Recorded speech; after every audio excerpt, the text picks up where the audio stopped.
네, 여러분 안녕하세요. 화요일 밥보다 투자 하나 시작하겠습니다. 안녕하세요. 빈센트입니다. 자, 오늘 화요일인데요. 날짜가 공교롭게 9월 9일입니다. 네. 네, 일명 굿땡. 자, 오늘은 원래 굿땡이라고 하나요? 저희 올드 패션들은 어. 굿땡이라고 합니다. 네. 요즘 뭐라 그래요? 9월 9일. 아, 9월 9일. 네, 오늘은 9월 9일. 자, 오늘은 국장 소식 꼼꼼하게 마련했는데요. 글쎄 9월 들면서 우리 코스피 지수가 박스비다. 하지만 박스비의 상단에 있는 듯한 모습도 좀 있는데 오늘 낱낱이 한번 보도록 하겠습니다. 국장 그러면 저희 밥보다 투자 하나의 이분이죠. 이종원 강남 파이낸스 WM 부센터장 모셨습니다. 어서 오세요. 네, 안녕하십니까. 헌터. 네, 헌터죠. 네. 빈송님 잘 계셨나요? 아, 빈송. 아, 저희는 네, 이제 빈송. 빈송. 네. 어. 괜찮네. 빈송. 괜찮은데요? 괜찮죠? 네. 네. 좋습니다. 네, 오늘 전반적인 시장 상황부터 한번 살펴볼까요? 네, 지금 시장이 좀 이제 오르는 추세에 있죠. 8월에도 그렇고 9월에도 그렇고 이제 시장에서 좀 조정을 많이 우려를 했었습니다.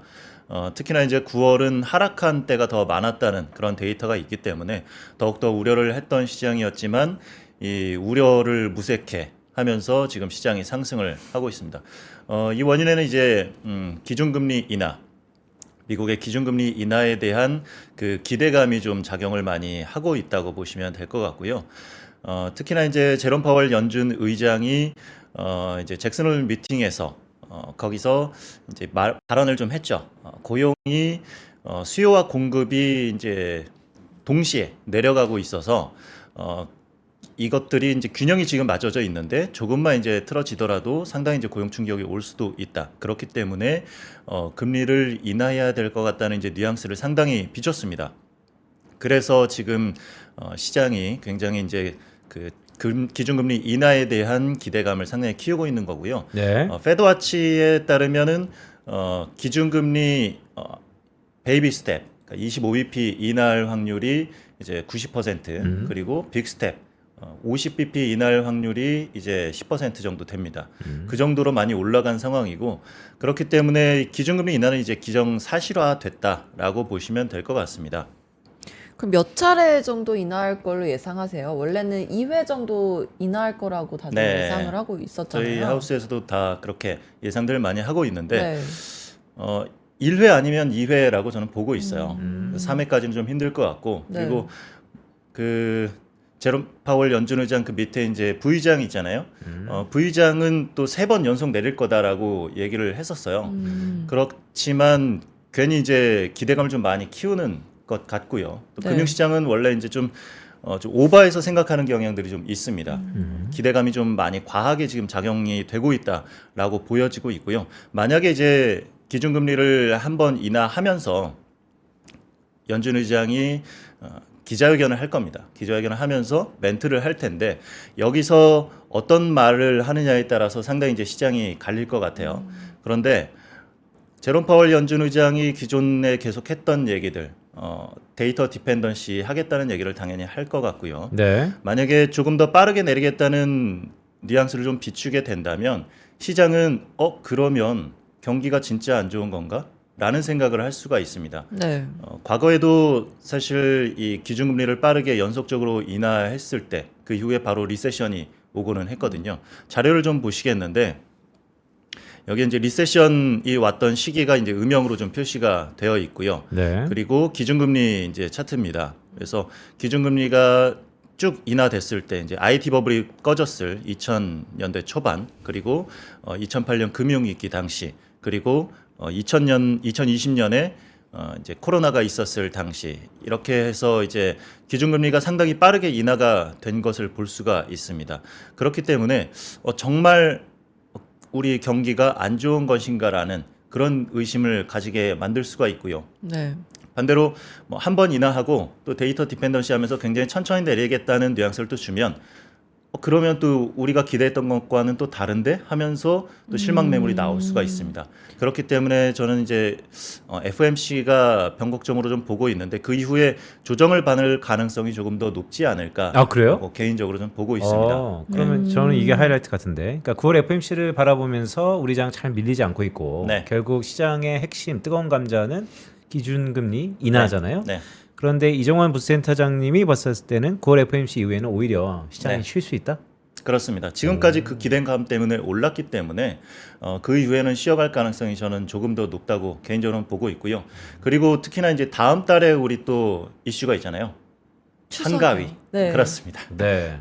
민족 최대 명절 네. 한가위가 있죠. 우리만 한가위가 있는 게 아니라 이제 중국에서 국경절이 있기 때문에 굉장히 이제 장기간 쉬게 됩니다. 그렇다면 지금까지 이제 주가가 많이 올라서 수익이 많이 났던 투자자들은 이걸 좀 차익 실현을 하고 쉬고 싶을 거예요. 네. 예, 뭐 미국 시장이 어떻게 또 그 기간에 변동을 할지 모르기 때문에 그렇기 때문에 이제 아무래도 차익 실현 매물이 좀 나올 가능성이 있고 그리고 올 연말까지 해서 또 그 대주주 양도세 기준에 대해서 어느 정도 결론이 나올 거라고 지금 예상이 나오고 있지 않습니까? 네. 거기에 대해서도 약간 실망감을 좀 가질 수가 있을 걸로 좀 보여집니다. 아 그래요? 물론 뭐 50억으로 뭐 유지를 하겠다라는 얘기가 나올 수도 있지만 지금 보면은 약간 좀 단계를 나눠서 네. 그렇게 해서 얘기를 할 가능성도 있거든요. 그렇게 된다면 어찌됐든 지금 금융시장에서 원하는 건 좀 화끈한 경제 정책이거든요. 한 번에 이제 밀어붙여서 5천을 만들려면 그러한 정책들에 대한 기대감이 쫙 붙어서 연속적으로 올라가야 되는데 그러지 못하고 이제 지지부진한 모습이고 배당소득 분리과세도 생각보다 기대감에 좀 못 미치는 모습이었고 자사주 소각 역시 빨리 했으면 좋겠는데 그것도 이제 기업들의 상황을 반영하다 보니까 조금씩 이제 좀 기간여유를 두는 편이고 그렇기 때문에 이러한 것이 나왔을 때 과연 시장이 얼마나 환호를 할 것인가 기대감에 못 미칠 가능성이 좀 있어 보여서 이러한 것들 그러니까 FOMC 그 이후에 실망 매물이 있을 수 있다. 그리고 추석 앞두고 차익 실현 매물이 나올 수도 있다. 이러한 것들이 좀 겹쳐지면 그렇게 되면 FOMC 이후에는 조금 조심해서 봐야 되지 않을까. 물론 뭐 변수가 또 발생을 한다면 저는 이제 베이스 시나리오를 네. 이렇게 가져가는 편이고 변수가 발생하면 또 뭐 계속 또 달릴 수도 있겠죠. 예. 네, 뭐 물론 변수는 있을 수 있지만 FOMC 이후에 그리고 추석 연휴가 있기 때문에 그땐 좀 실망 매물이 나올 수 있다고 말씀을 해주셨잖아요. 네. 그럼 이제 주식 쉬어야 되나요? 그 기간 동안에는? 좀 뭐 현금 확보를 좀 해주시는 것도 좋을 것 같고요. 그리고 지금 이제 기준금리 인하에 대해서 그 기대감으로 바이오주들이 상당히 많이 이제 선전을 하지 않습니까? 그 개념으로 인해서 이 로봇 시장도 사실은 좋다고 보고 있어요. 미래 가치는 상당히 이제 높은데 아직까지 돈은 많이 못 벌어들이고 있는 섹터, 바이오 그리고 로봇 이런 쪽이 될 수가 있겠습니다. 지금 이제 로봇 같은 경우에는 피규어 AI, 피규어 이제 로봇들이 많이 나오고 있는데 피지컬 로봇이 이제 나오면서 AI가 많이 뭐 지금은 이제 거의 튜링 테스트를 통과할 정도로 상당히 많은 발전을 많이 했고요. 그리고 로봇 같은 경우도 이제 로봇 올림픽이 열렸잖아요, 중국에서. 저 그 영상 봤어요. 보셨어요? 네. 어떤 거요? 굉장히 재밌지 않나요? 로봇들이 달리기 경기를 네. 하고요. 네. 달리기 경기도 하고 축구 경기도 하고 네. 그리고 원래 뭐 장애물도 늘상 넘고 했던 거 아니에요? 근데 더 고도화됐어요. 그렇습니다. 네. 최근에 굉장히 고도화가 돼서 100m 달리기를 21초에 끊습니다. 나보다 좀 느린데?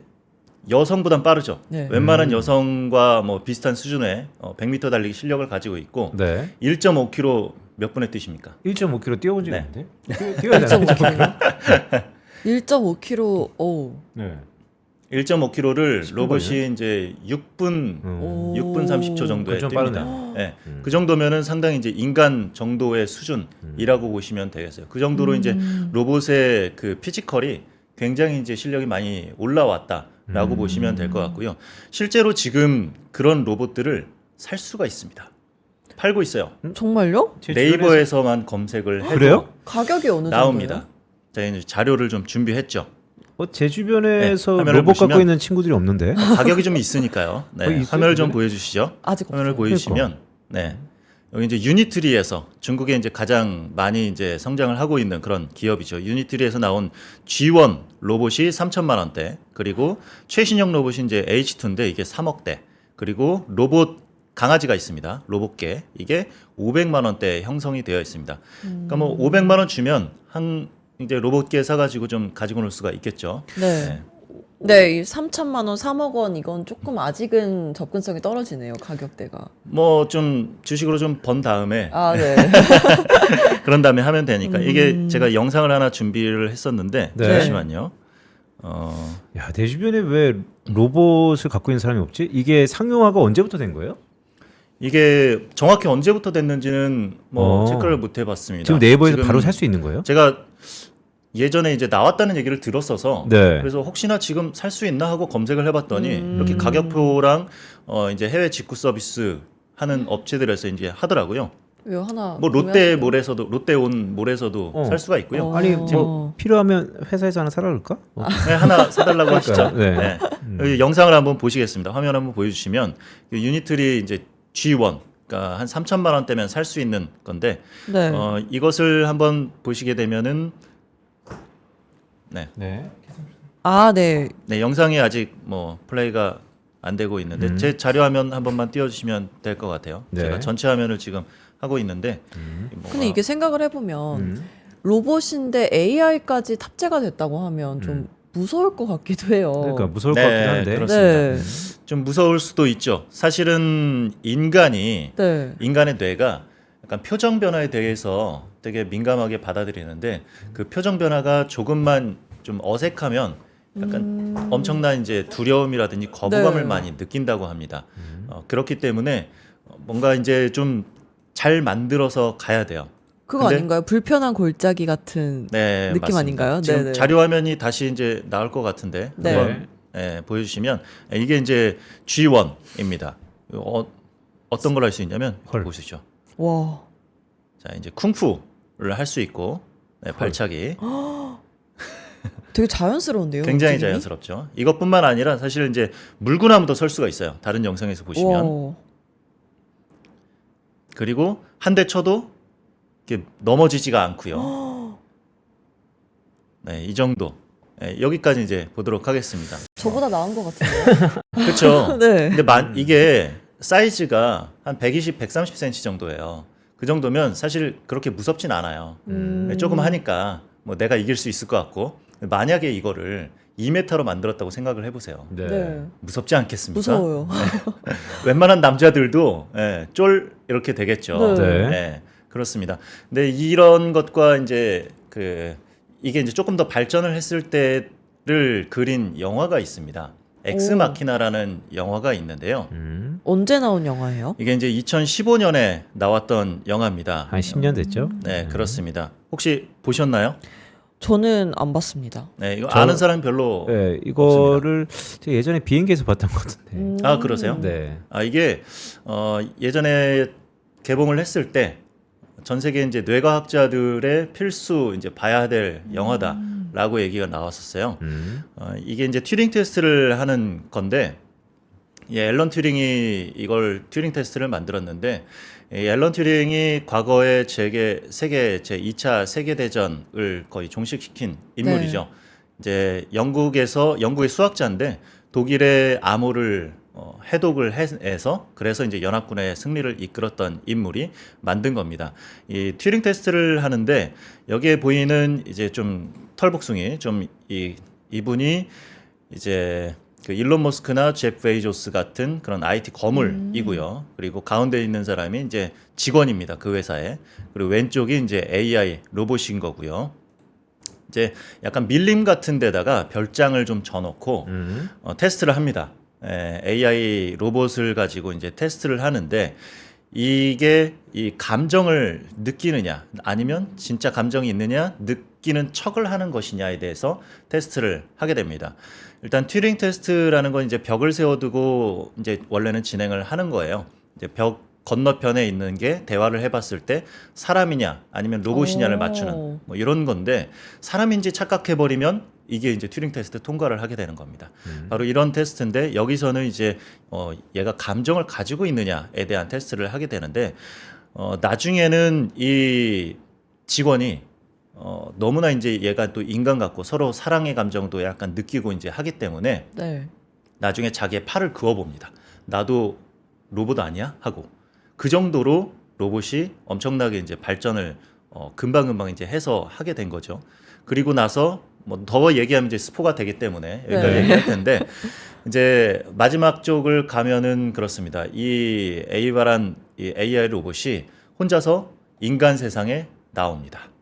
근데 이제 뭐 얼굴 이외의 모습들은 다 이제 이렇게 셋덩어리로 돼 있기 때문에 알아보니까 옷을 입고 이제 모자를 쓰고 뭐 이런 식으로 나오면 정말 인간과 다름없이 이렇게 돌아다닐 수 있게 되는 거예요. 이게 이제 AI 로봇을 개발하는 과정에서 뭔가 약간의 실수로도 이런 상황이 발생을 할 수가 있다는 거죠.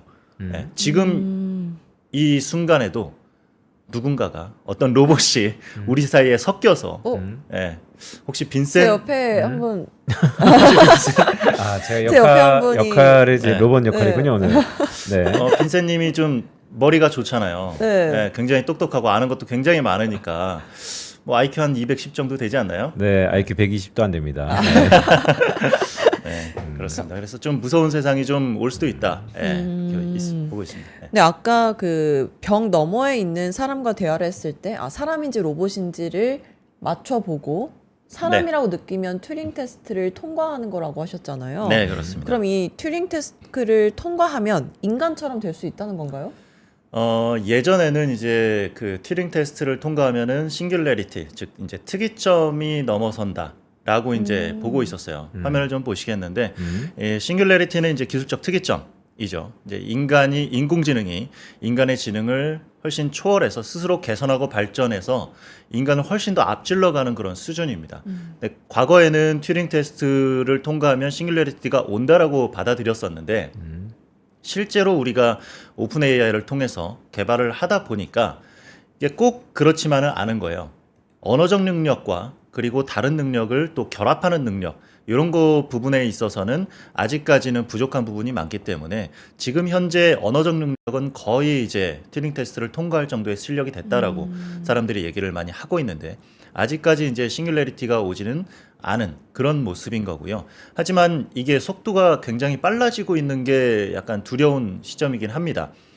과거에 10년 전쯤에 이 전 세계 뇌과학자 한 100명에게 설문조사를 했을 때 딥러닝이 나왔을 때, 알파고 아시죠? 네. 그 딥러닝이 나왔을 때 그 기점으로 해서 그 전에는 이 설문조사를 하면 아마 특이점이 올 때까지 뭐 튜링 테스트 통과할 때까지 한 50년, 100년 얘기를 했었어요. 근데 그 이후에는 한 25년 그 정도라고 얘기를 하고 있거든요. 근데 실제로 지금은 거의 10년 만에 튜링 테스트를 통과할 정도로 생각보다 빨리 이게 개발의 속도가 빨라지고 있다라고 보시면 되겠습니다. 알겠습니다. 오늘 전반적으로 쭉 얘기를 들어보니까 로봇이 우리가 생각하는 것보다 훨씬 더 기술적인 속도가 빠르고 또 네. 우리 일상생활에 근접해 있다라는 얘기를 듣는데, 자, 그럼 이제 돈 되는 기업 얘기 좀 해볼까요? 자, 그래서 오늘 가져온 기업이 뭡니까? 뭐 이제 여러 가지 이제 기업들을 좀 말씀을 드릴 텐데, 네. 로봇 쪽에서 지금 현재 이슈는 사실 이제 노동에 대한 노동의 대체에 대한 이슈가 많이 있죠. 현재 좀 화나는 이슈를 최근에 좀 접했죠. 화나는 이슈요? 대한민국 국민들이 전부 다 접했죠. 아, 미국에서 네. 예, 우리나라 국민들이 많이 이제 뭐 잡혀갔다고 들었습니다. 뭐 300명 이상 잡혀갔는데, 이게 이제 미국에서 투자를 하고 노동 일자리를 많이 창출을 한다고 했는데, 이거 보니까 한국 사람이 다 와서 일하고 있네 하면서 누가 이제 꼰질른 거죠.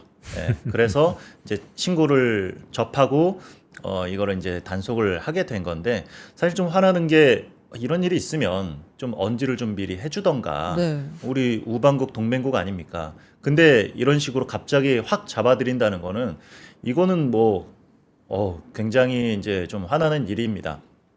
근데 사실 미국에서 이런 미국인들을 쓰는 이 공장에서 이제 일하셨던 분을 얘기를 좀 들었었는데, 미국인들이 일을 굉장히 이제 많이 잘 안 합니다. 그리고 그래요? 와서 어떤 경우도 있었냐면, 굉장히 더운 날이었는데 출근을 해서 나 오늘 너무 더워서 일 못하겠어 하고 퇴근했답니다.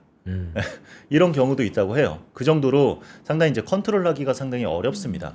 그런데 대한민국 국민들은 굉장히 또 일을 열심히 하기로 유명하죠. 그렇기 때문에 이쪽 이제 해외에서 투자하는 입장에서는 아무래도 노동에 대한 이런 우려감이 있기 때문에 로봇에 대한 투자를 더 열심히 또 하려고 하고 있고요. 최근에 현대차 같은 경우도 원래 2028년까지 210억 달러를 투자하려고 했었는데 50억 달러를 늘렸습니다. 그 50억 달러를 가지고 미국에서 보스턴 다이내믹스의 그 로봇계 그리고 로봇 휴머노이드 아틀라스 그리고 물류 로봇 이런 것들을 생산을 하려고 지금 계획을 하고 있습니다.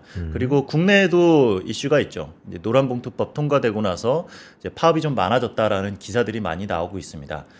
사실 뭐 누가 옳고 그르다, 뭐 사용자와 노동자의 입장이 워낙에 이제 다르다 보니까 누가 옳고 그르다 얘기를 할 건 아닌데 어쨌든 주식 투자하는 입장에서는 이제 사업가의 마인드로 좀 보기 때문에 아무래도 주식 투자 자체가 좀 이제 공동 사업을 하는 그런 이 마인드를 가지고 하기 때문에 이제 사업자의 마인드로 보게 되면은 아무래도 아무 말 없이 조용히 24시간 일할 수 있는 로봇을 더 선호하지 않을까라고 생각이 들고 있습니다.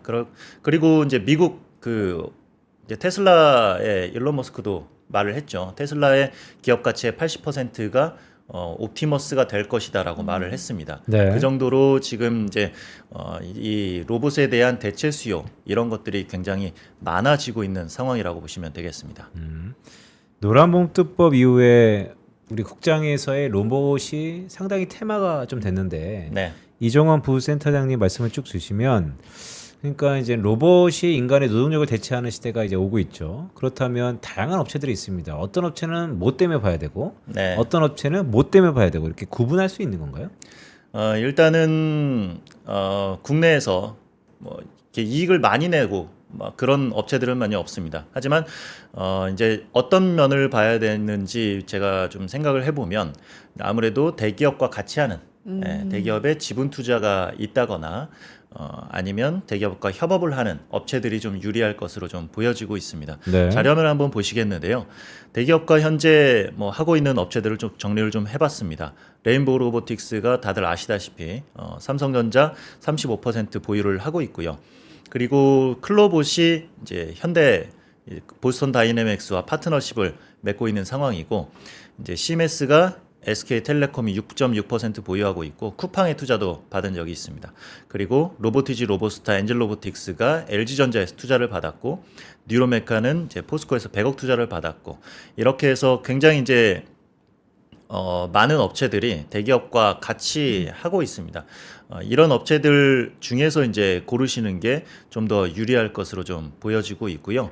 하나하나 좀 말씀을 드리겠습니다. 이 중에서도 사스를 좀 먼저 말씀을 드릴게요. 네. 이제 라스라고 혹시 들어보셨나요?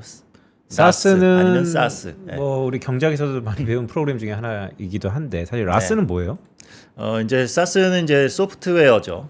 예, 소프트웨어죠, 서비스. 그러니까 서비스를 이제 소프트웨어로 제공을 한다 이런 건데 사용자의 컴퓨터에 뭔가를 깔지 않고 이제 접속을 해서 그 서비스를 이용하는 겁니다. 대표적으로 이제 세일즈포스라든지 국내에서는 뭐 더 좋은 비지온, 경리나라 이런 것들이라고 보시면 되겠죠. 야놀자도 있겠고요. 야놀자도 전 세계 이제 호텔에 이 사스를 제공을 해서 이제 호텔 관리에 대한 사스 이제 제공을 하고 있고요. 이제 비상장 쪽에서는 이 사스라는 단어가 들어가면 굉장히 밸류를 그래도 잘 받고 그랬었습니다. 그래서 이제 사스를 많이 활용을 했었는데 이제는 라스의 시대가 오고 있다라고 좀 말씀을 드리고 싶겠고요. 그리고 라스는 이제 로봇 애저 서비스입니다. 그러니까 로봇을 직접 사는 게 아니라 약간 구독하는 형식인 거죠. 네. 로봇을 실제로 내 사업 현장에 데리고 와서 운용을 했을 때 과연 이게 정말 내가 원하는 대로 딱딱딱딱 잘 운용을 해줄 것인가에 대한 의문점이 상당히 있을 겁니다. 그렇기 때문에 이제 구독 형식으로 해서 그 사업장에 맞춰서 커스터마이징을 해주고 그리고 유지 보수를 해주는 그런 서비스를 제공을 하게 되는 거고요. 이렇게 되면은 상당히 이제 사용하는 입장에서 굉장히 이제 사용하기 편리하게 이렇게 진행을 할 수가 있겠습니다. 그런데요, 이게 지금 말씀을 쭉 들어보니까 사실 산업재 쪽에서의 로봇은 역사가 좀 오래됐는데 앞으로 미래는 우리 일상생활에서 로봇이 훨씬 더 많이 활용된다 이런 쪽으로 방점이 옮기고 있지 않나요? 그렇습니다. 좀 더 이제 앞을 내다 보면은 이제 그런 서비스, 그러니까 실제 생활에서 나오는 서비스들에서 로봇의 사용량이 상당히 증가할 것으로 보여지고 있고요. 최근에 교촌치킨과도 이제 로봇 그 공급 계약을 맺은 업체가 있습니다. 잠깐만, 교촌 치킨하고 로봇 업체가 뭐 유통일까 아니면 제조일까 아니면 설마 닭은 아니겠지? 튀기는 거 아닐까요? 아, 튀기는 거? 아, 그치. 맞습니다. 제조구나. 아, 역시 되게 예사롭지 않은데? 이렇게 튀긴가요? 많이 그러니까 튀겨보셨나요? 이거 뭐야? 그래갖고, 아, 많이 튀겨보셨나요? 교촌에서 이렇게 튀기나? 몰랐어요. 네, 이게 튀김도 있고 반죽. 아. 네, 반죽도 사실 이게 단순 반복 작업이잖아요. 네. 계속 주물주물주물하고 비율 맞춰야 되고 계속 뭐 물도 붓다가 이렇게 해야 되잖아요. 바로 그런 반죽 기계와 이 튀김 기계를 납품을 하는 업체가 있습니다. 하나는 설명을 좀 드릴 텐데 제가 이제 라스 기업 한 세 가지를 좀 가지고 나왔습니다. 하나는 이제 뉴로메카입니다. 이 뉴로메카가 포스코와 같이 이제 많이 하고 있는데 대표님이 이제 포스코 그 포항공대 이제 교수 출신입니다.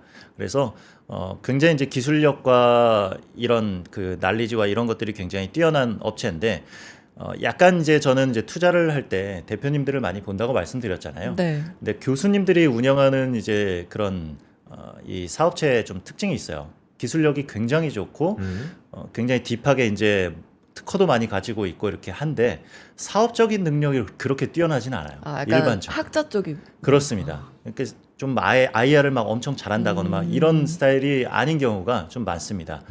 아무래도 이제 사업적으로 좀 뭔가를 하려면 뭔가 좀 블러핑도 좀 하고, 뭔가 좀 이렇게 내 거는 요만한데, 요만해라고 부풀리기도 이제 하고. 얘기를 하면서 투자를 받아서 실제로 그 돈 가지고 이만큼 만들면 된다라는 생각을 가지고 하는 뭐 그런 것도 이제 사업 전략 중에 하나일 수도 있는데 절대 이제 그런 경우는 별로 없습니다. 워낙 이제 기술력이 탄탄한 자신감이 있다 보니까 알아서 잘 되겠지라는 생각을 가지고 있는 사람들이 좀 많아요. 물론 뭐 이 업체가 뭐 그렇다는 건 아니고 이제 일반적으로 제가 이제 과거에 좀 뭐 다녔던 업체들 중에서는 뭐 그런 업체들이 좀 있었다라고 네. 좀 생각을 하시면 되겠고요.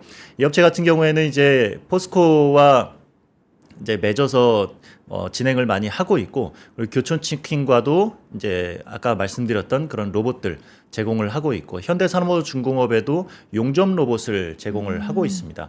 그래서 이 용접할 때 굉장히 이제 덥잖아요. 특히나 네. 지금 같이 이제 더운 날에 용접을 하게 되면 굉장히 많은 열을 발생을 하기 때문에 엄청나게 힘들어요. 그리고 되게 그 용접하기 힘든 곳까지 이제 들어가서 위험한 곳까지 가서 이제 용접을 하게 되는 경우가 있기 때문에 그런 것을 대체하는 그런 이 수요가 많아서 이런 이 기업들과 협업을 많이 해서 진행을 하고 있다. 이 뉴로메카가 이제 하고 있는 사업이라고 보시면 되겠고요. 다음 하나는 이제 시메스입니다.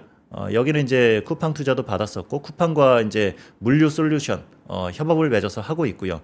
그리고 대한통운과도 하고 있고 특히 이제 제조 쪽을 보게 되면은 이제 나이키 나이키와 이제 협업을 맺었는데 나이키 이제 신발에 이제 색깔을 입히는 이제 디스펜서 로봇을 이제 제공을 하고 있습니다. 이렇게 해서 이제 이 시메스의 이제 이 소프트웨어를 이제 여기다가 이제 접붙여 넣는 거죠. 네. 사실 로봇 그 메카닉적인 것은 이제 다른 쪽에서 가져와서 하고 있고요. 소프트웨어 쪽을 이제 제공을 하는 것이라고 보시면 되겠습니다. 그리고 하나 더 볼 텐데 이제 이것은 이제 클로봇인데요. 클로봇은 이제 고객사가 130개 이상을 확보를 했다고 합니다. 네, 뭐 여러 가지 볼 필요 없이 딱 하나만 보면 되죠. 보스턴 다이내믹스 국내 총판을 네. 맡고 있습니다. 그렇기 때문에 보스턴 다이내믹스가 선택을 했다라는 거에 일단 점수를 좀 주고 싶고요. 그리고 현대차가 이제 시드 투자부터 계속해서 약간 키워오다시피 한 그런 업체라고 보시면 되겠습니다. 그렇게 해서 시장의 성장성을 굉장히 이제 누리고 있는데 이 업체에 대해서 조금 더 이제 말씀을 드리게 되면은 이 보스턴 다이내믹스의 스팟이라는 이 로봇 개가 있습니다. 이 로봇 개에다가 이제 이 머리가 없죠. 머리가 없는데 왜 없어요? 무섭나요? 네. 이게 오히려 더 깔끔할 수가 머리가 있고요. 없으면 왠지 좀 로봇에 관해서 제가 좀 문외한이니까 왠지 중심 잡기가 사람도 네. 이 머리가 중심 잡기에 되게 중요하다고 내가 이렇게 들었는데 로봇이 네. 저게 없으면 중심 잡기 어려움에도 불구하고 네 다리로 지탱하는 게 좀 더 기술력이 뛰어나다는 걸 반증하는 건가? 아니면 등등 좀 궁금하네요. 그렇지는 않습니다. 아 그래요? 굳이 뭐 머리를 만들 필요가 없었다고 알고 있고요. 아. 지금 이제 센서로 모든 게 이제 움직이고 있어서 몸통 안에 이제 배터리도 있고 여러 가지 이제 다 있는데 지금 현재 배터리 사용 시간이 뭐 그렇게 길지는 않습니다. 한 90분 정도 됩니다. 현재 포스코 쪽에 지금 납품을 해서 지금 많이 하고 있는데 네. 철강 쪽에서도 이 공장에 굉장히 고열이 나고 그리고 유독가스도 많이 발생을 합니다. 이런 부분에 있어서 센서를 감지하고 또 돌아다니면서 뭔가를 이제 뭐 사건 사고가 있을지 없을지 예방도 할 수 있게 되겠고요. 이런 부분에 있어서 투입이 돼서 현재 현장에서 지금 활동하는 모습을 지금 보실 수가 있겠습니다. 네. 그러면 이 세 기업 중에서는 어떤 기업이 매출이 제일 잘 나오나요? 클로봇이 제일 잘 나오고 있습니다. 클로봇이 역시 그러면 이 클로봇도 라스 사업에 대한 준비도 잘 되어 있나요? 그렇습니다. 지금 말씀드렸던 게 이제 이 보스턴 다이내믹스의 이 스팟에 소프트웨어를 제공을 한다고 말씀을 드렸는데 이걸 가지고 이제 라스 사업을 지금 준비를 많이 하고 있고요. 네. 지금 보시면은 여기에 이 클로봇에 두 가지 소프트웨어가 있습니다. 대표적인 게 카멜레온 그리고 이제 크롬스가 있는데 카멜레온은 이제 범용으로 많이 만들었어요. 이 업체가 이제 130여 개의 로봇 업체와 이제 제휴를 맺었다고 말씀을 드렸는데 그렇기 때문에 여러 로봇에도 동시에 이제 많이 적용을 할 수 있도록 범용 아키텍처를 만들어서 약간만 수정을 해서 바로 적용을 할 수 있게 이런 아키텍처를 심플하게 잘 만들어 놨습니다. 그래서 이걸 이제 카멜레온을 적용을 하게 되면 이제 뭐 낙차 방지라든지 예방 회피라든지 이러한 부분에 있어서 상당히 뛰어나게 이제 구성이 되어 있고요. 그리고 크롬스를 활용해서 이기종 다중 로봇 제어 시스템입니다. 이게 뭐죠? 그러니까 크롬스가 매니지먼트 시스템인데 네. 다중 로봇 제어 시스템이라면 한 번에 여러 개 로봇을 한꺼번에 움직이고 컨트롤할 수 있다는 거예요? 그렇습니다. 이제 여러 가지도 있지만 또 여러 종류의 로봇들을 이제 컨트롤할 수 있게 한 번에? 해놓습니다. 그렇습니다. 통합 관제 시스템이라고 보시면 되겠습니다. 그래서 지금 물류 이제 창고를 가면 이제 점차적으로 이런 것들을 도입을 많이 하고 있는데 이제 뭐 가이디드된 비클도 있어요.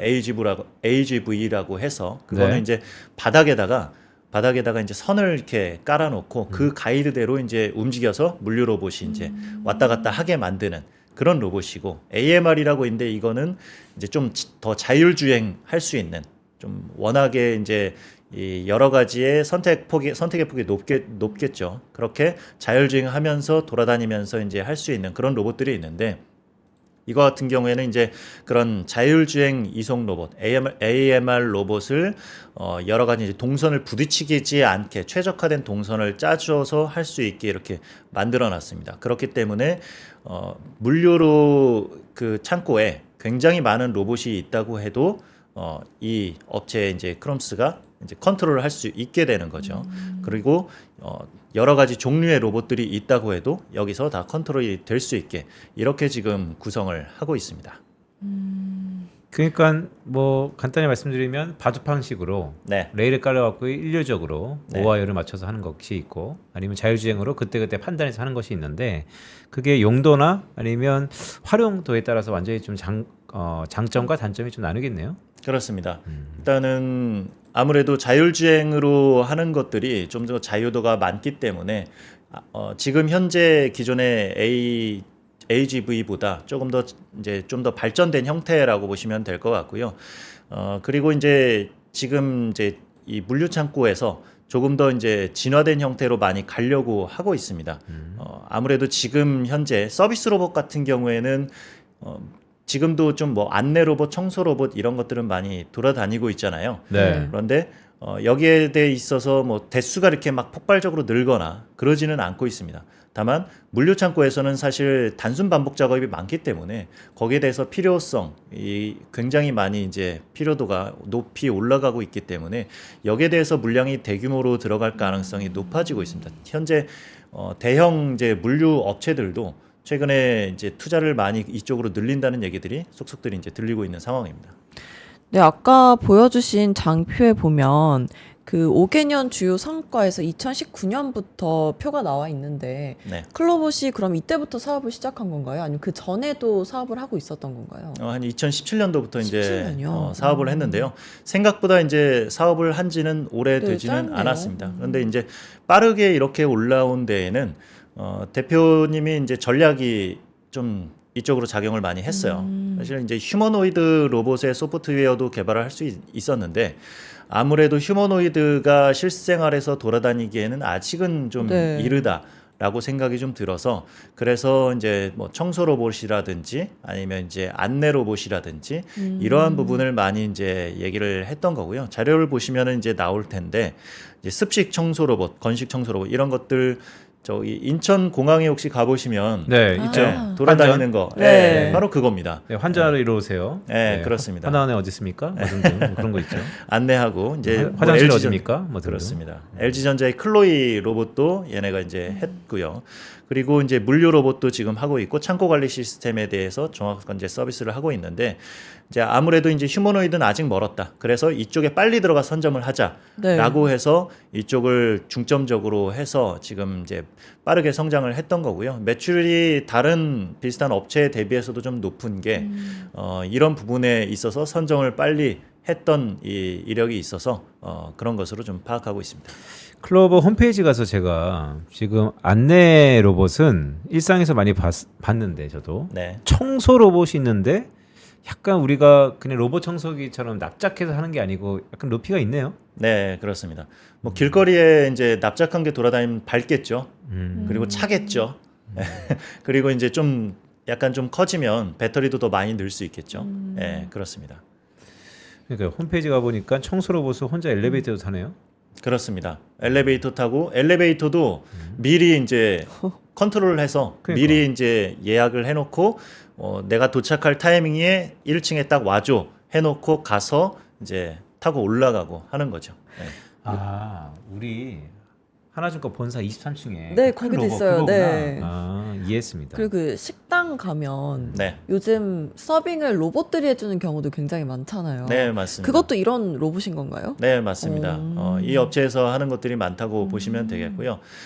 사실 이제 이렇게 계속 실생활에서 많이 돌아다니는 게 점점 더 이제 편하게 느껴지는 시대가 점점 다가오고 있는 거거든요. 그래서 이제 음식점 가보면은 특히나 이제 뷔페 같은 데서 네. 그럴 경우 있잖아요. 내 접시 왜 안 치워주지? 내 접시 왜 안 치워주지가 맞아요. 있어요. 저기요 이러면 되잖아요. 아이, 소리를 더 크게 들어야 되는 거 아니에요? 근데 이제 굉장히 이제 좀 큰 뷔페 네. 같은 경우에는 소리 지를 수도 없고 요즘에는 또 그게 매너가 아니라고 이제 얘기들을 많이 해서 그냥 내가 그냥 가져다 주는데. 아 그렇습니까? 네. 이제 좀 불편하니까 네, 그냥 왜냐하면 놓고 음식을 가지러도 가야 되는데 접시까지 갖다 드리면 이게 그렇죠. 너무, 네. 그래서 놓고 이제 계속 뭐 접시가 쌓이고 이럴잖아요. 근데 최근에 어디 가보니까 이제 로봇들이 돌아다니면서 이제 제가 띵동을 누르면 로봇이 옵니다. 아. 오. 그럼 로봇에다가 제가 그냥 담으면 돼요. 너무 좋은데요? 너무 좋죠. 오. 굉장히 편리합니다. 네. 저희 애가 너무나 재밌어해가지고 그러니까 근데 그럼 이런 로봇들이 아까 빈센트님도 말을 하셨지만 우리 실생활에서는 아직 보기가 힘들잖아요. 네. 그래서 그런 식당이나 공항을 가지 않으면 일상생활에서 좀 보기가 힘든데 이런 로봇들을 볼 수 있는 곳이 있나요? 최근 트렌드나 로봇을 경험해 볼 수 있는. 네, 그렇죠. 있습니다. 이제 11월에 있는데요. 이제 2025 로보월드라고 열립니다. 11월 5일부터 11월 8일까지 킨텍스 전시장에서 열리는데 이게 국내에서 열리는 이제 최대 규모의 로봇 행사라고 보시면 되겠습니다. 여기에 가시면은 최근의 트렌드라든지 이런 것들을 한눈에 볼 수가 있으니까 한번 관심 있으신 분들 가서 보시면 좋을 것 같습니다. 로버월드 매년 하는 거죠? 네, 그렇습니다. 그럼 전반적으로 오늘 좀 궁금한 게 이제 알겠어요. 그러니까 뭐 클로버이라는 회사가 어떠한 제품을 만들고 사실 제품을 만드는 것보다 중앙 제어 장치 소프트웨어를 파는데 좀 더 요즘에 집중하고 있다라는 것 다 알겠는데 근데 이런 게 있잖아요. 맹목적으로 로봇 회사는 돈을 벌려면 멀었다. 네, 그래서 주가 측면에서 말씀하셨던 것처럼 미래에 대한 기대치를 현가로 띄워오는 네. 금리 인하기에는 좀 워킹하겠지만 평상시에 어쨌든 주가라는 게 기업이 돈을 벌어야지 움직이는데 네. 돈은 제대로 벌고 있는 건가에 네. 대해서 한번 확인해 봐야 되지 않을까요? 돈을 제대로 못 벌고 있는 회사가 사실은 많습니다. 특히나 이런 지금 방금 소개시켜 드렸던 업체들은 아직까지 돈을 못 벌고 있고요. 다만 이제 뭐 로보티지라든지 이런 업체들은 조금 이제 수익이 나고 있고, 그리고 이제 클로버도 약간 이제 하반기에 흑자 전환 얘기가 조금 나오고는 있습니다. 그리고 이제 시메스 같은 경우도 하반기에 좀 대형 물류 업체랑 뭐 있을 수도 있다라는 얘기가 조금씩은 들리고 있어요. 뭐 확정된 건 아닙니다만, 뭐 상반기에 조금 이제 대형 물류 업체에 납품을 해서 테스트를 했던 게 있었는데 그게 좀 잘 됐나 봐요. 그래서 긍정적인 반응이 나와서 이제 그 업체에서 뭐 물류 창고를 전면적으로 바꾸려는 시도를 하고 있는데, 거기에 대해서 이제 대형 수주가 나올 가능성이 있으면 그러면 이제 거기에 대해서 주가 반응은 있을 수 있겠습니다. 네. 근데 이게 로봇 업체들이 매출이 아직 안 나오고 있는 게 개발에 돈이 많이 들어서 그런 거예요? 아니면 아직 많이 팔리고 있지 않아서 그런 거예요? 지금 현재는 아직 많이 팔리고 있지 않아서로 보고 있습니다. 서비스 로봇이 많이 이제 우리 눈에 등장을 많이 하고는 있지만 네. 그렇다고 해서 뭐 수백만 대가 팔리고 이런 건 아니잖아요. 이제 신기하다 이렇게 돼 있는 거기 때문에 간간히 보이는 그 정도이지 뭐 지금도 이 안에 로봇이 있는 건 아니잖아요. 네. 예, 그렇기 때문에 조금 더 이제 좀 폭발적으로 늘어야 되는데 그 시점이 아직은 이제 초입이다라고 보시면 될 것 같습니다. 클로버스의 제가 주가를 보니까 이거 꽤 많이 올랐네요. YTD로 보면 네, 그렇습니다. 5,660원이 최저치였는데 네. 지금 22,900원, 23,000원이에요. 그렇습니다. 그리고 1년 여기 사이 지금 4배. 그러니까 돈도 못 버는 회사가 왜 이렇게 많이 올랐죠? 로봇주들의 지금 시총들을 보면 시총이 상당히 꽤 높습니다. 로보티지 같은 경우 1조 5천억 되고요. 레인보우가 4조 5조 정도 되고요. 그러니까 상당히 이제 높이 많이 기대감을 반영해서 올라와 있는 상황이고요. 근데 이제 이 기대감을 어느 정도까지 이제 충족을 시킬 것이냐, 그리고 더 많은 이제 업사이드 포텐셜을 보여줄 것이냐에 대해서는 약간 이제 이 업체들의 숙제라고 보여지고 있습니다. 네, 그럼 마지막으로 오늘 소개해 주신 내용 다시 한번 정리하고 마지막 한마디까지 부탁드립니다. 네, 꼭 마지막 한마디 이런 걸 이거 중요해요. 시켜주시더라고요. 그렇죠? 네. 마지막 한마디. 그러니까 로봇주들이 이렇게 많이 성장할 거다라는 거는 뭐 얘기를 좀 많이 드렸었고, 그리고 이제 초입인데 아직은 조금 더는 뭐 갈 길은 있다라고 보시면 될 것 같고요. 제가 이제 한 2달 전에 나와서 말씀을 드렸던 것 중에 하나가 국민연금이 네. 국민연금이 좀 우리 국내 증시를 좀 사줘야 좀 박스권도 돌파하고 올라가지 않을까라고 말씀을 드렸었는데, 제가 이제 장표 하나를 또 준비를 했는데요. 그때 이제 보여드렸던 게 이제 4월 말 기준이었고요. 지금 이제 최근에 나온 게 이제 6월 말 기준이 나왔어요. 국내 주식 비중이 12.7%였고요. 4월 말에. 그리고 6월 말 기준으로 14.9%입니다. 국내 이제 연기금이 계속적으로 국내 주식 비중을 줄이고 있다는 건 그때 말씀을 드렸었고요. 그리고 올해 목표치가 14.9%입니다. 네. 그러니까 6월 달 올라오고 나서는 더 이상 국내 주식을 늘릴 수가 없어요. 세계 3대 기금 중에 하나인 우리나라 국민연금이 우리나라 주식을 안 산다는 것. 우리나라 주식을 안 사는데 어떻게 박스권을 돌파하고 5,000포인트를 갈 수가 있을까 하는 의문은 저는 가지고 있습니다. 그렇기 때문에 연기금의 전략도 만약에 정말 우리나라 증시가 5,000포인트 간다 하면, 그러면 전략 수정을 좀 해서 국내 증시를 좀 매수를 하면 훨씬 더 수월하게 현재 박스권을 돌파할 수 있지 않을까 이렇게 보고 있습니다. 그러니까요. MPS니까 국민연금 기금운용본부는 두 가지의 안에 고민이 있는 것 같아요. 하나는 어쨌든 국민의 노후를 운영하는 입장에서 보면 국내건 해외건 좋은 기업을 발굴해서 투자해서 시세 차익을 벌어서 국민의 노후를 보장해 주는 것도 하나의 역할이고, 또 한편으로는 우리 이종원 부센터장님 말씀 주셨던 것처럼 이왕이면 국내 주식시장에 마중물 역할의 유동성을 해야 되는 거 아니냐, 이런 이중적인 부분이 있는 것 같은데, 글쎄요, 말씀하셨던 것처럼 어쨌든 가계 포트폴리오가 부동산에서 동산으로 크게 올리는 이 시점에서 국민연금의 역할론도 다시 한번 우리가 되새겨야 될 필요성이 있지 않은가라는 말씀입니다. 자, 오늘 이종원 부센터장님과, 사실 이종원 부센터장님이라고 부르는 건 별로고 헌터 헌터. 네, 헌터 이종원과 클로봇에 대해서 9월 FOMC까지 이후의 흐름은 좀 지지부진할 것 같지만 이럴 때 지금은 당장 돈을 벌지 못하고는 있지만 미래 성장성이 담보되는 로봇 그 중에서도 클로봇에 대해서 한 번 더 주의 깊게 보자라는 말씀까지 주셨습니다. 오늘 좋은 말씀 고맙습니다. 고맙습니다. 네, 감사합니다. 네, 저희는 잠시 광고 듣고 이어진 다음 코너 마켓 이슈 하나하나로 다시 찾아오겠습니다. 부장님, 식사하러 가세요? 난생야, 밥보다 중요한 게 있어. 왜요? 밥보다 낮잠? 밥보다 골프? 아니, 밥보다 투자해야지. 매일 오전 11시 남들보다 한 발 앞서가는 당신을 위한 든든한 투자 정보가 찾아옵니다. 지금 꼭 사야 할 핵심 종목과 시장의 향방에 대한 명쾌한 예측, 미리 준비해야 할 투자 트렌드까지 꾹꾹 눌러 담아드립니다. 밥보다 더 든든한 계좌를 원하세요? 밥보다 투자 하나, 많은 시청 부탁드립니다. 부장님, 요즘 입맛이 통 없어요. 왜? 요즘 투자가 잘 안 되나 봐. 제가 산 것만 떨어져요. 어떻게 하죠? 그렇다면 밥보다 투자 공부해보는 건 어때? 매일 오전 11시 남들보다 한 발 앞서가는 당신을 위한 든든한 투자 정보가 찾아옵니다. 지금 꼭 사야 할 핵심 종목과 시장의 향방에 대한 명쾌한 예측, 미리 준비해야 할 투자 트렌드까지 꾹꾹 눌러 담아드립니다. 밥보다 더 든든한 계좌를 원하세요? 밥보다 투자 하나, 많은 시청 부탁드립니다.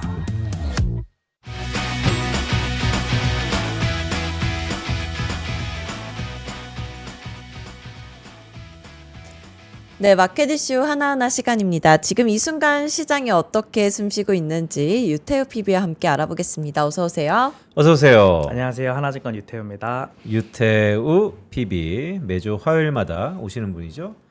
자, 지난주에 이런 기억이 나요.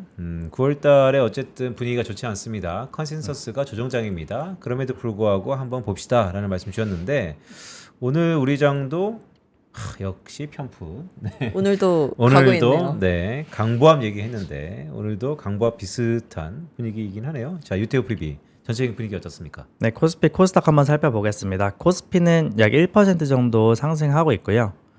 화면 같이 띄워주시면 좋겠고 1% 정도 상승하고 있고 지금 움직임 보시면 외국인들 수급이 지속적으로 들어오면서 쭉 우상향을 한 모습입니다. 그리고 코스닥도 마찬가지로 조금 상승은 하고 있는데요. 이거는 보시면 초록색으로 개인 주도로 상승이 이루어졌다고 볼 수 있겠고 지금 어제 오늘 외국인 움직임이 코스닥에서는 조금 빠지는 모양새를 보여주고 있습니다. 코스피는 지속적으로 좀 매수 추세였던 데에 반해서 코스닥 쪽에서는 자금이 조금 이탈하고 있는 것 같고요. 그리고 아래 보시면은 여기 지금 5천억 이상 외국인 자금이 들어오는 거를 확인하실 수 있습니다. 그러니까요. 편다 송 아나운서 외국인한테 전화한 거야? 어떻게 된 거야? 네, 전화 좀 했습니다. 그래요? 내일도 맞춰야 된다고. 그러니까 이따가 제가 말미에 한번 또 여쭤볼게요. 자, 그렇다면 특징주 있다면 어떤 게 있을까요? 네, 오늘 특징주 좀 살펴보자면요. SK 하이닉스가 오늘 좀 상승 중입니다. SK 하이닉스 상승 원인은 8일에 시티증권이 SK 하이닉스에 대한 보고서를 발간을 했고요. 목표 주가를 38만 원에서 43만 원으로 올렸습니다. 언제 발간했다고요? 어제입니다. 그러니까 9월 8일이죠? 그렇죠. 8월 8일 들었어. 9월 8일 날. 네. 어제 뭐 현지 시간이니까 오늘이라고 봐도 네. 괜찮을 것 같고요. 그리고 낸드와 디램의 내년 실적 추정치를 상향을 하면서 이렇게 좀 오늘 주가에서도 좋은 흐름 보여주고 있는 것으로 보이고요. 여기 HJ중공업은 그동안의 상승세를 쭉 이어왔는데 지금 살짝 조정을 받고 있는 모습을 보여주고 있습니다. 3.6% 정도 하락 중이고요. 그 밖에 이제 세진중공업이라던가 현대힘스 그리고 여기는 지금 시총 때문에 보이진 않지만 오리엔탈 전공 같은 조선 기자재 테마가 지속적으로 상승을 하는 모습을 보여주고 있고요. 그리고 지금 하락하는 종목 중에 알테오젠을 지금 꼽아볼 수 있겠는데 네. 할로자임과의 특허 소송 관련해서 할로자임이 특허 소송으로 PGR에서 답변 제출하지 않으면서 특허 소송을 좀 새로운 전략으로 소송에 임할 전망이라고 뉴스가 나오면서요. 지방법원 특허 소송으로 이어진다면은 조금 이게 길어질 수도 있거든요. 네. 그렇기 때문에 지금 SC 제형에 대한 출시가 좀 늦어질 수 있다. 이런 전망이 나오면서 조금 하락하는 모습입니다. 두 가지만 좀 확인해 볼까요? 우리가 지금 금리 인하에 대한 기대감이 높으니까 금리 인하 그러면 제약바이오가 또 있을 수 있고 또 오늘 좀 전에 다뤘던 뭐 로봇주, 미래에 대한 성장 사업도 있을 수 있을 것 같은데 오늘 전반적으로 어떻습니까? 제약주의 전반적인 흐름, 또 앞서 살펴봤던 로봇주에 대한 전반적인 흐름 한번 비교해서 볼까요? 네, 좀 보여드리자면 사실 로봇주가 오늘 그렇게 크게 상승은 하고 있지 않고요. 레인보우 로보틱스 소폭 하락 중이고 로보티즈 그리고 유진 로봇도 마찬가지로 조금 하락 중입니다. 네. 아까 하셨던 클로봇은 오늘 4% 정도 오르고 있긴 합니다. 네. 그리고 제약은 어떻습니까? 제약 쪽에서도 금리나 최근에 그러면 네. 대부분 그쵸. 제약 바이오인데 제약 바이오의 흐름만 좀 서머리해서 볼까요? 지금 최근에 제약 바이오 쪽에서 좀 어디죠? 상승을 지금 화면이 너무 많아서 오른쪽 위에 보시면 오른쪽 위에 최근에 제약 상승을 바이오. 이끌었던 네. 비만 치료제 부문이 여기 있습니다. 별로 좋지 않은데. 네, D&D 파마텍부터 시작해서 뭐 인벤티지레까지 좀 하락하는 모습을 보여주고 있습니다. 근데 좀 큰 제약 바이오 있잖아요. 뭐 셀트리온이라는 거 등등 우리가 다 아는 그런 제약 바이오. 한번 보통 제약 바이오 업종 찾아보면 그러면 시총 대비 큰 거 뭐 삼성 바이오로직스를 등등 보면요. 있잖아요. 오늘 0.3% 정도 움직이고 있고요. 그리고 별로 이렇게 큰 변화는 없네요. 변동성은. 그러니까 유한양행도 좀 하락 중이고 음. 셀트리온도 화면을 좀 더 조정해서 볼까요? 좀 하락 중입니다. 네. 네, 셀트리온도 좀 하락 중이고요. 그러면 이렇게 정리할 수 있을까요? 왜냐하면 계속 오르기 때문에 지금 금리 인하 때문에 오른다 그랬는데 금리 인하 그러면 우리가 기대되는 제약, 바이오 맞습니다. 별로 안 오르잖아요. 그런데 지수가 이렇게 오르는 것은 뭐 삼성전자, SK 하이닉스 때문에 오르는 겁니까? 아니면 우리가 흔히 주도주라고 했었던 기존의 조방원 이런 어떻게 되고 있는 거죠? 지금 조방원 중에 사실 네, 화면 한번 볼까요? 네. 방산과 원자력은 사실 힘을 조금 잃었다고 봐도 좋을 것 같습니다. 조선만 계속 가는 장세가 이루어졌었고요. 근데 종목들 한번 볼까요? 그러니까 말씀하신 것처럼 방산하고 원전은 모멘텀을 잃었다. 그럼 어떤 종목들이 있죠? 예를 들어 하나 에어로스페이스라던가 네. 아니면 현대로템. 또 현대로템은 좀 오르고 있는 중인 것 같고요. 그리고 하나 시스템 같은 종목들 보자면 그때 6월 달 정도에 고점을 한번 찍은 이후에 좀 하락하는 모습을 보여줘 왔고요. 그리고 트럼프와 젤렌스키가 회담을 하면서 또 종전 가능성을 제기했을 때부터 좀 반등을 쉽게 하지 못하고 있는 모습을 보여주고 있습니다. 그러니까 제가 이제 궁금한 건 계속 이런 거예요. 지금 지수가 어쨌든 오르고 있단 말이죠. 그런데 네. 지금 유태호 PB 말씀을 쭉 들어보면 주도주였던 조방원은 별로입니다. 금리 인하에 기대했던 제약바이오도 별로입니다. 그럼 도대체 뭐 때문에 오르는 거예요? 지금 오르는 건 반도체 영향이라고 저는 생각합니다. 온리 반도체? 온리 그냥- 반도체 조선 네. 왜냐면 지금 삼성전자랑 하이닉스가 1% 그리고 하이닉스는 거의 하이닉스도 3% 크게 오르고 네, 오르고 있고, 있어서 삼성전자도 네, 이것 때문에 지금 지수가 오르고 있는 거 아닐까요? 그러니까 왜냐하면 이게 지금 조정장이 될 거다라고 해서 한 2조간 거의 지나려고 하는데 네. 지수가 버티고 있단 말이죠. 근데 시중에서는 그럼 내 계좌는 도대체 왜 이 모양이냐. 그러니까 도대체 뭐 때문에 지수가 버티고 있는 것이냐 이런 걸 좀 판단해 줘야 될 것 같아갖고 여쭈는 거예요. 보면 아까 말씀하셨던 조선은 네. 좀 괜찮습니까? 네, 조선 업종은 그 삼성중공업 차트 한번 보시면은 네. 괜찮습니다. 많이 올랐고요. 지금도 계속 오르는 중이고 그리고 지금 조선 관련돼서 오늘 마켓 이슈 하나 보자면 네. 미국이 이제 LNG 수출 1위로 올라왔는데 LNG 선을 한국이 독식할 가능성이 매우 높다.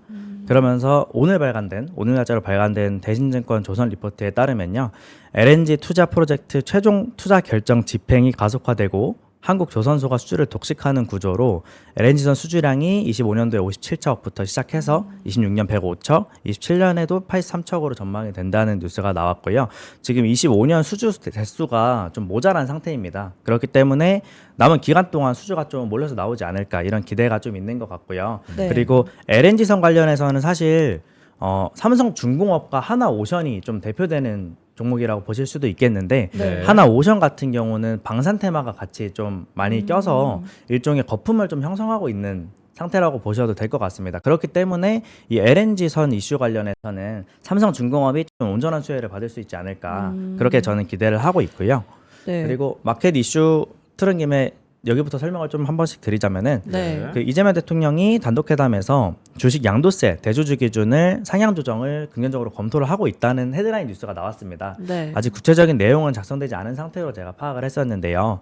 그 어제 3시에 이런 뉴스가 나왔고 그때부터 코스피 지수가 좀 가파르게 상승을 했습니다. 이거를 그러면 이 소식 때문에 증권주가 강세를 보이면서 지수가 상승하는 거 아닐까요? 지금 증권주도 네. 괜찮습니다. 여기 미래에셋증권 같이 보시면 지금 8% 정도 상승을 하고 있거든요. 오.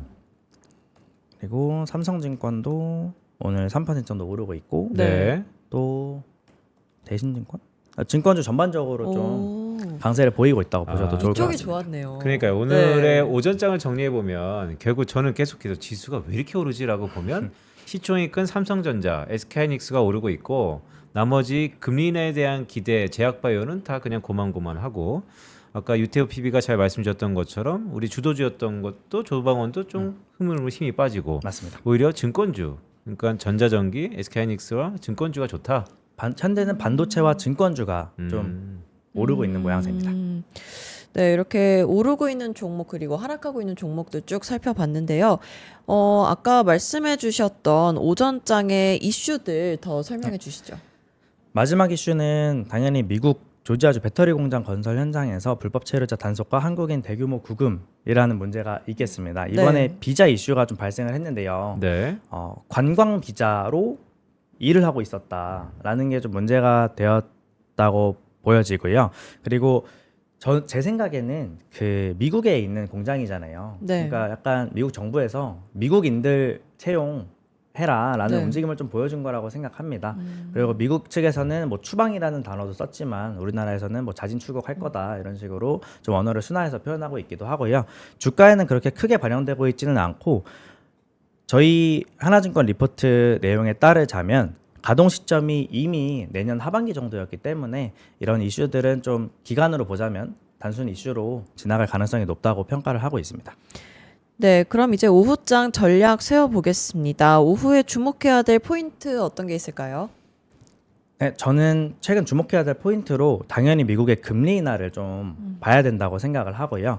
최근에 부진한 고용 지표가 연준의 금리 인하를 좀 기정사실화했다는 관측이 지배적이고 네. 또 한편에서는 이번 금리 인하 때 B컷 가능성도 제기를 하고 있는 상태거든요. 네. 남은 변수는 이제 11일, 12일에 발표될 지표들이라고 생각을 하고 이 인플레이션이 빠르게 반등할 경우에 파월이 그랬던 것처럼 데이터를 보고 가겠다고 했잖아요. 네. 물가 데이터를 보고 좀 물가 지표가 너무 안 좋게 나왔다 한다면 금리 인하 가능성이 또 한번 내려가는 그런 움직임이 있을 수 있을 것 같고요. 11일에 PPI 예정되어 있고 12일에 CPI가 예정되어 있습니다. 그래서 이거 데이터들 한번 확인해 보시면 좋겠고 금리가 내려간다면 아까 말씀하신 대로 성장주들의 할인율이 낮아지면서 수혜를 많이 보게 됩니다. 주가에 있어서요. 그렇기 때문에 로봇주도 고성장하는 섹터다 보니까 로봇주 말씀하셨고 그리고 바이오 또 마찬가지입니다. 그런 식으로 좀 성장주들 위주로 확인을 해보셨으면 좋겠고요. 그리고 최근에 금값이 네. 지금 2월 달이죠. 올해 네. 2월 달에 고점을 찍었던 가격이 16만 8,500원이었거든요. 네. 원화로. 그렇죠. 네. 한국 금현물 말씀드리는 네. 겁니다. 네. 근데 지금 가격이 16만 4,000원을 넘어섰습니다. 오늘자로요. 이거는 돌잔치 주말에 하면 가족 아니면 금 달라고 하면 안 되겠는데? 그래가지고 이제 금 주세요라고 하면 정색하겠는데? 돌반지가 좀 많이 비싸졌을 것 같고요.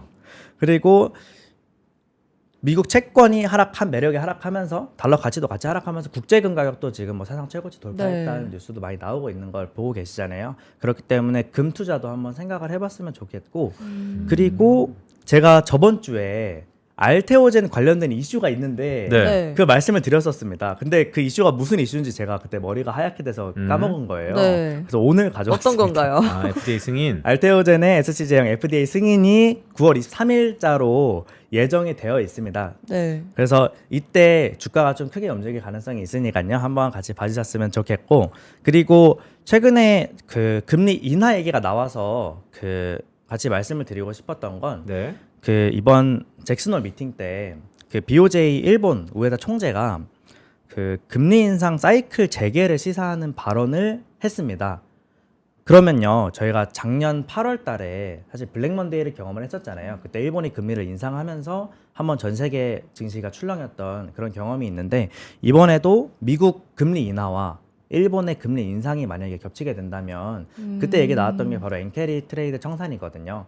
그 청산 문제가 다시 한번 불거지면서 전 세계 증시에 한 번 더 쇼크가 올 수도 있지 않을까 이런 생각을 저는 지금 하고 있고요. 오, 잠깐만요. 이거 엄청난 임팩트 있는 얘기인데. 그러니까 1년 전으로 복귀해 보면 당시 엔캐리 트레이드의 청산 가능성이 글로벌의 주가 지수의 큰 폭의 하락을 견인했는데 맞습니다. 지금 이번 잭슨 홀에 모두 파월 의장의 연설에 기초가 주목돼 있었지만 사실 이면에 깔려 있었던 BOJ의 금리 인상 가능성이 모락모락 수면 위로 점증하고 있다. 맞습니다. 그래서 유태우 PB가 왔을 때는 9월 FOMC에서의 금리 인하 가능성이 대부분 많다. 또 우리가 주목하고 있지만 실제적으로 BOJ의 금리 인상 가능성도 우리가 봐야 된다. 이런 말씀이시죠? 맞습니다. 그리고 그 두 개가 만약에 같이 진행이 된다면 사실 엔캐리 청산 규모는 그때보다 더 커질 수도 있는 거여서요. 그때 당시에 주가를 좀 살펴보자면 삼성전자가 10% 넘게 하락을 했었고 그리고 코스피 지수 자체가 8.7%가 빠졌었습니다. 안 돼. 안 돼.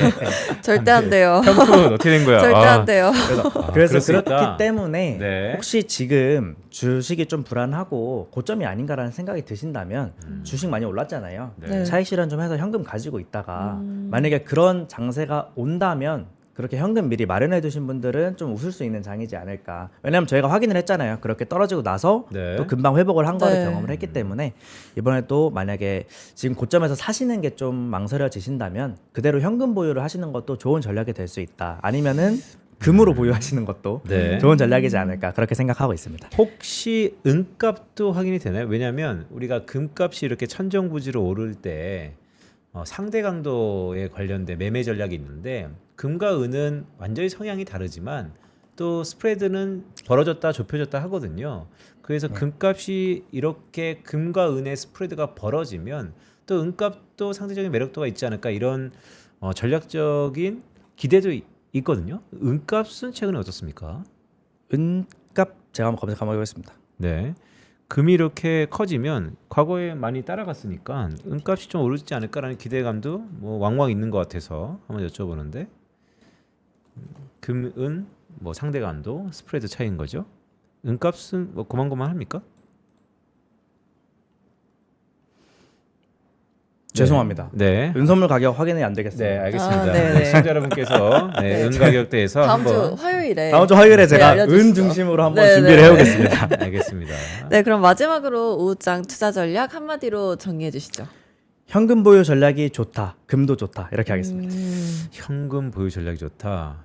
그러니까 이상하게 아까 전에 이종원 부센터장님도 로봇주 얘기하면서 9월 FMC 이후에 약간 조정될 수 맞아요. 있다라는 말씀도 주셨고 오늘 유태우 PB도 엔캐리 트레이드 청산 가능성도 이렇게 말씀하시면서 뭔가 오늘 공교롭게 저희가 뭐 전략적으로 사전에 합의된 건 아니지만 두 패널께서 약간 비슷한 네. 네. 녹록지 않다 이런 말씀 좀 주시네요. 9월 중순 지나서 좀 주의 깊게 살펴봐야겠네요. 그러니까요. 네. 알겠습니다. 오늘 나온 전반적인 흐름 투자에 도움이 되었으면 좋겠습니다. 유태우 PB와 함께했습니다. 고맙습니다. 감사합니다. 제가 다시 한번 여쭤볼 수밖에 없네요. 자 오늘 오늘 좀 패널- 어려운데요? 오늘 좀 아. 어렵지. 왜냐하면 오늘 제가 밥보다 투자나 저희가 7월 7일 런칭해서 네. 지금까지 쭉 오면서 오늘 매수께 왜 이런저런 질문을 좀 드렸냐면 지금 9월 달에 여러 가지 데이터들이 혼선되고 있거든요. 그리고 9월 FMC가 다음 주잖아요. 연준은 블랙아웃 기간이 들어갔고 네. 그래서 여러 가지 뭐 오를 수 있는 요인, 내려갈 수 있는 요인이 혼재되어 있는 것 같아요. 그런데 이 와중에 우리의 편풋은 계속 맞추고 있단 말이지. 오늘 좀 여쭤보려고. 내일은 어떨 것 같아? 내일은 네. 코스피는 상승하고 점점 코스닥은 어려워진다. 네. 약보합 가겠습니다. 아 그래요? 네. 자신감이 좀 떨어지는 듯한 모습이네. 아 오늘 좀 어려워요. 알겠습니다. 자 편풋은 내일은 코스피도 달린다. 하지만 코스닥에서는 약간의 보합권이 있을 수도 네. 있을 것 같다라는 말씀까지 주셨습니다. 네, 오늘 바쁘다 투자 하나는 여기까지고요. 내일은 더 알찬 정보로 돌아오겠습니다. 고맙습니다. 고맙습니다.